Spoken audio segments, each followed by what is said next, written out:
야고보서 1장 1절에서 16절인데요. 신약성 야고보서 1장 1절에서 16절 말씀.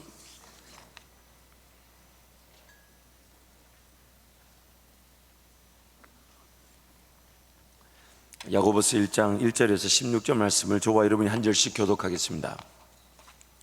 하나님과 주 예수 그리스도의 종 야고보는 흩어져 있는 12지파에게 문안하노라. 내 형제들아, 너희가 여러 가지 시험을 당하거든 온전히 기쁘게 여기라. 이는 너희 믿음의 시련이 인내를 만들어내는 줄 너희가 알미라. 인내를 온전히 이루라. 이는 너희로 온전하고 구비하여 조금도 부족함이 없게 하려 함이라. 너희 중에 누구든지 지혜가 부족하거든 모든 사람에게 후히 주시고 꾸짖지 아니하시는 하나님께 구하라. 그래야면 주시리라. 오직 믿음으로 구하고 조금도 의심하지 말라. 의심하는 자는 마치 바람에 밀려 요동하는 바다 물결 같으니 이런 사람은 무엇이든지 주께 얻기를 생각하지 말라. 두 마음을 품어 모든 일에 정함이 없는 자로다. 낮은 형제는 자기의 높음을 자랑하고 부한 자는 자기 낮아짐을 자랑할지니 이는 그가 풀의 꽃과 같이 지나감이라. 해가 돋고 뜨거운 바람이 불어 풀을 말리면 꽃이 떨어져 그 모양의 아름다움이 없어지나니 부한 자도 그 행하는 일에 이와 같이 세잔하리라. 시험을 참는 자는 복이 있나니 이는 시련을 견뎌낸 자가 주께서 자기를 사랑하는 자들에게 약속하신 생명의 면류관을 얻을 것이기 때문이라. 사람이 시험을 받을 때 내가 하나님께 시험을 받는다 하지 말지니 하나님은 악에게 시험을 받지도 아니하시고 친히 아무도 시험하지 아니하시느니라. 오직 각 사람의 시험을 받는 것은 자기 욕심에 끌려 미혹됨이니. 함께 갑니다. 욕심이 잉태한즉 죄를 낳고 죄가 장성한즉 사망을 낳느니라. 내 사랑하는 형제들아 속지 말라. 아멘. 우리 5절 말씀을 외우는 마음으로 우리 단계별로 3번씩 선포합니다. 시작. 너희 중에 누구든지 지혜가 부족하거든 모든 사람에게 후히 주시고 꾸짖지 아니하시는 하나님께 구하라. 그리하면 주시리라. 너희 중에 누구든지 지혜가 부족하거든 모든 사람에게 후히 주시고 꾸짖지 아니하시는 하나님께 구하라. 그리하면 주시리라. 너희 중에 누구든지 지혜가 부족하거든 모든 사람에게 후히 주시고 꾸짖지 아니하시는 하나님께 구하라. 그리하면 주시리라. 2단계 3번 갑니다. 시작. 너희 중에 누구든지 지혜가 부족하거든 모든 사람에게 후히 주시고 꾸짖지 아니하시는 하나님께 구하라. 그리하면 주시리라. 너희 중에 누구든지 지혜가 부족하거든 모든 사람에게 후히 주시고 꾸짖지 아니하시는 하나님께 구하라. 그리하면 주시리라. 너희 중에 누구든지 지혜가 부족하거든 모든 사람에게 후히 주시고 꾸짖지 아니하시는 하나님께 구하라. 그리하면 주시리라. 또 3번 갑니다. 시작. 너희 중에 누구든지 지혜가 부족하거든 모든 사람에게 후히 주시고 꾸짖지 아니하시는 하나님께 구하라. 그리하면 주시리라. 너희 중에 누구든지 지혜가 부족하거든 모든 사람에게 후히 주시고 꾸짖지 아니하시는 하나님께 구하라. 그리하면 주시리라. 너희 중에 누구든지 지혜가 부족하거든 모든 사람에게 후히 주시고 꾸짖지 아니하시는 하나님께 구하라. 그리하면 주시리라. 아멘. 너희 중에 우리 중에 누구든지 지혜가 부족하거든 모든 사람에게 후히 주시고 꾸짖지 아니하시는 하나님께 구하라. 그리하면 주시리라.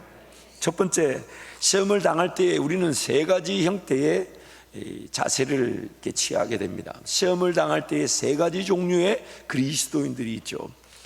첫 번째 종류는 도전, 용기, 믿음 가지고 덤벼들어 도리어 믿음의 역사와 능력을 나타내는 그리스도인들입니다.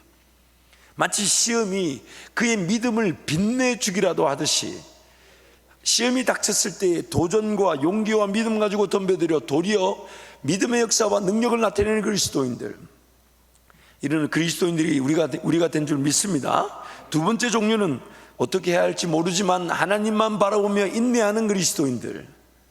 사실 이것도 큰 은혜예요. 사실 두 번째는 어떤 그리스도인의 자세라기보다는 과도기적 믿음의 역사를 맛보는 그리스도인의 모습이라 할 수 있겠죠.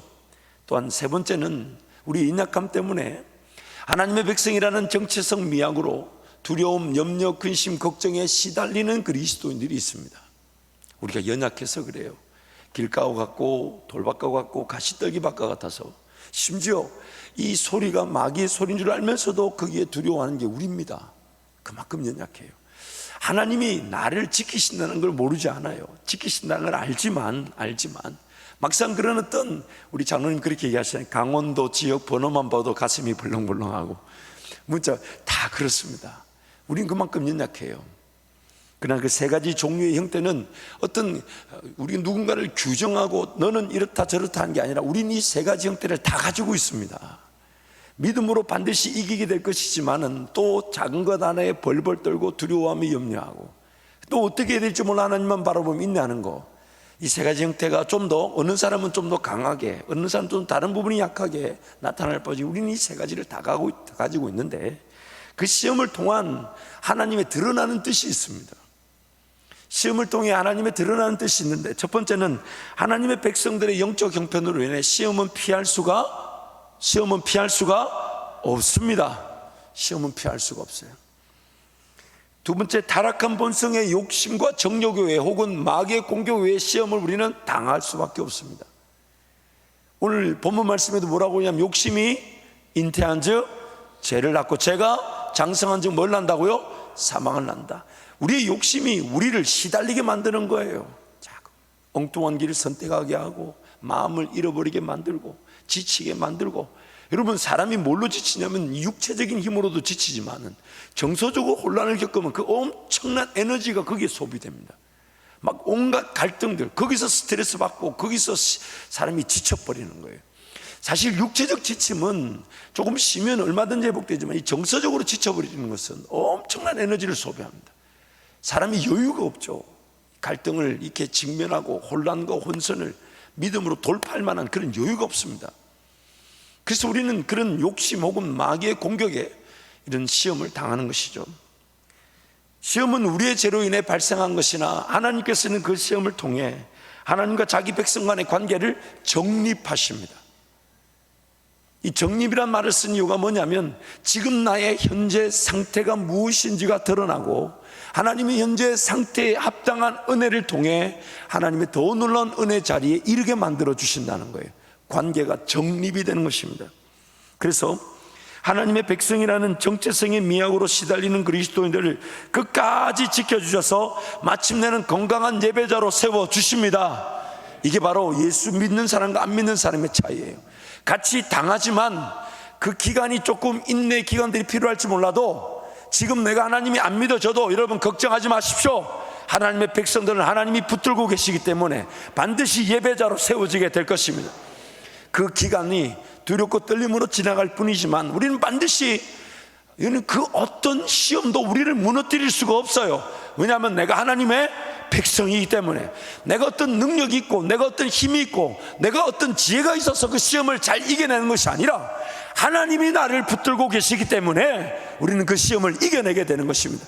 그래서 아무리 시험이 강하다 할지라도 두려워하지 마십시오. 우리가 하나님의 백성이라는 이유로 반드시 하나님 우리를 건져내시고 예배자로 세워주십니다. 어떻게 해야 할지 몰라 하나님만 바라보며 인내하는 그리스도인들에게는 하나님 한 분이시면 충분하다는 능력과 권세를 보여주실 것입니다.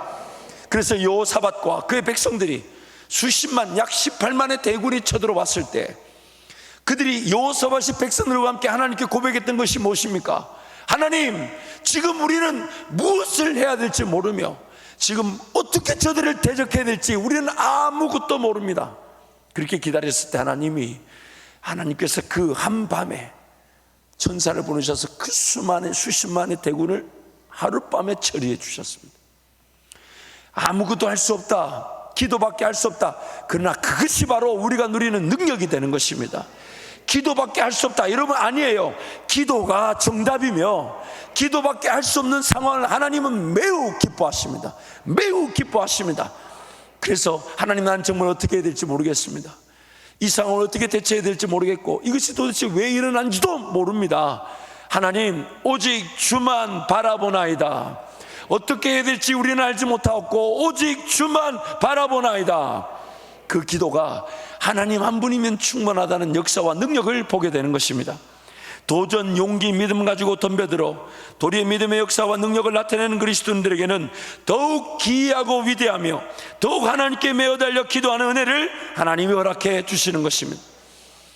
그래서 저는 사실 장로님께서 이 기도 부탁을 하셨을 때 제가 그렇게 장로님의 간증에 나오는 그 좋은 말을 했는지 기억조차 나지 않아요. 한 가지 분명한 기억은 제 마음에 평안이 있었고, 제 기도 노트를 나중에 보여드리고 싶어요. 장로님의 이 사건에 대한 얘기를 듣고 기도 부탁을 받았을 때 제 기도 노트에는 뭐라고 썼냐면, 하나님이 이 일을 통해 장로님의 남은 삶이 교회 부흥을 위한 사명자로 거듭날 것을 믿습니다. 오늘 와서 제가 얘기하는 겁니다. 근데 장로님 오늘 간증 끝에 그렇게 나누실 때에 교회 부흥을 위한 그 분명한 사명을 다시금 재확인하시고 하나님께 은혜를 구하는 그 간증을 들으면서, 하나님이 동일한 성령의 역사로 기도하게 하셨구나, 너무너무 감사했습니다. 한 예지만 여러분, 특히 이 기도 부탁을 한다는 게 너무 중요합니다. 평상시에 여러분, 내가 언제든지 기도 부탁할 수 있는 그 관계를 만들어내야 돼요. 그래서 여러분, 우리 공동체가 더욱 하나가 되고 서로 교제 나누는 것입니다. 나 혼자만 기도한다고 되는 일은 존재하지 않아요. 나를 위해 기도해 주는 누군가의 기도가 내가 이겨야 될 그 믿음의 역사에 함께 동력하게. 왜요? 예수님이 뭐라 하셨습니까? 두세 사람이 내 이름으로 무엇이든지 구한 내가 시행하리라. 예수님은 교회의 기도를 기다리고 계신 거예요. 연합의 기도를 기다리고 계신 거예요. 그래서 여러분, 함께 교제를 나누는 것입니다. 함께 사랑하는 것입니다. 섬기는 것입니다. 왜냐하면 우리의 그 섬김이 언제든 어느 때든 그 기도를 통해 더 놀라운 역사를 바라보고 꿈꾸게 될 것이기 때문에. 그래서 마스크 단단히 쓰시고 옆에 분 축복하십시오. 당신이 어려울 때 제가 기도하겠습니다. 한 번 더 독려해 주십시오. 당신의 기도 후원자가 되겠습니다. 제가 왜 이런 자꾸 기도 부탁을 하냐면, 여러분들은 주로 앉으실 때 그 자리에 늘 앉으시더라고요. 보니까 옆에 분이 늘 그분이에요. 그래서 여러분, 좋은 기도의 동력자들이 되시고 그 연합의 기도를 통해 하나님의 영광을 맛보시는 우리 교회와 성도들이 되시길 축복합니다. 그러므로 마지막입니다. 시험은 결코 예측되지 않습니다. 언제 어떻게 무엇이 문제와 어려움으로 닥쳐올지 예측이 되나요? 안 되나요? 안 됩니다. 예측하려고 하는 것 자체가 욕심이에요. 비단 시험뿐만 아니라 삶의 모든 순간은 예측되지 않습니다. 그러므로 우리에게 요구되어지는 것은 항상 깨어있어 쉬지 말고 기도하는 하나님과의 관계 중심의 삶입니다. 만약 우리 진재식 장로님이 새벽을 깨우지 않았다면 그 시험이 허락되어지지도 않았을 겁니다. 저는 확신합니다. 왜냐하면 사람이 감당할 시험밖에는 당한 것이 없다 하셨어요.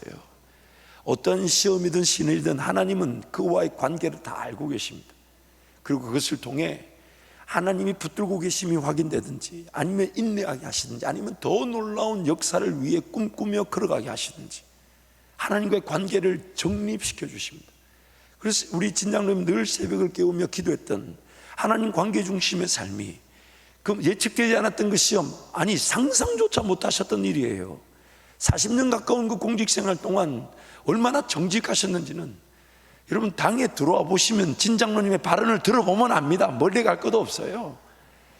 당연한 정직이에요. 제가 볼 때는 공공윤리적 차원에서는 타의 추종을 불허하십니다. 그런데 이런 시험 정말 예측할 수가 없었어요. 그러나 이것이 장로님의 삶에 혹은 여러분 삶에도 마찬가지예요. 우리 삶 가운데 시험이 시련이 주어졌을 때는 하나님이 허락하셨다는 것인데 왜 허락하셨을까요? 잊지 마십시오. 그 시험으로 우리는 온전히 기쁘게 될 것입니다. 오늘 본문 말씀 뭐랍니까? 시험을 당하거든 온전히 어떻게 하라고요? 기쁘게 여기라. 왜냐하면 그것이 하나님 나를 어떻게 붙들고 계시며 나를 어떻게 또 빚으실지 하나님의 영광의 기회로 결론이 날 것이기 때문에. 그래서 미래의 삶은 예측하는 것이 아닌 하나님과의 동행을 통해 오늘 누려지는 삶으로 살아내는 것입니다. 그래서 내일 일을 어떻게 하지 말라고요? 염려하지 마라. 내일 일은 누가 한다고요? 내일이 하라.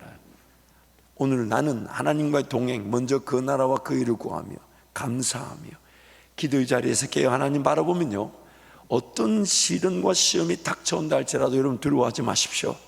하나님이 나에게 합당한 은혜를 주셔서 그것을 이기게 하실 뿐만 아니라 그 시련과 시험을 통해 내가 받을 은혜가 더 영광스럽게 나타나게 될 것입니다.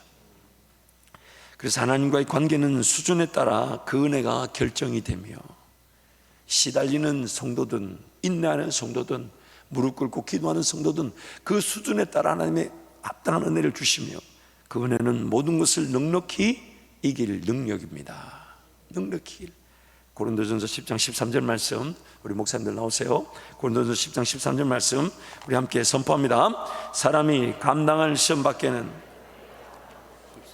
오직 하나님을 믿으사 너희가 감당하지 못할 시험 당함을 허락하지 아니하시고 시험 당할 즈음에 또한 피할 길을 내사 너희로 능히 감당하게 하시느니. 여러분, 왜 읽을 때는 읽고 집에 가서 적으십시오. 여러분, 성경에 다 있습니다. 그거 적으시느라고 읽자니까 읽지도 않고 뭐 그렇게 숙제 끝내듯이 종이와 씨름하고 계십니까? 자, 우리 다시 한 번 더 고린도전서 10장 13절 말씀 함께 선포합니다. 사람이 감당할 시험 밖에는 너희가 당한 것이 없나니 오직 하나님은 미쁘사 너희가 감당하지 못할 시험 당함을 허락하지 아니하시고 시험 당할 즈음에 또한 피할 길을 내사 너희로 능히 감당하게 하시느니라. 아멘. 그러므로 결론은 기도하면 됩니다. 기도하면 됩니다. 오늘 장로님의 간증 속에 찬양이 두 곡 있었는데 우리 두 곡 찬양하고 함께 기도하면 좋겠습니다. 주가 일하시는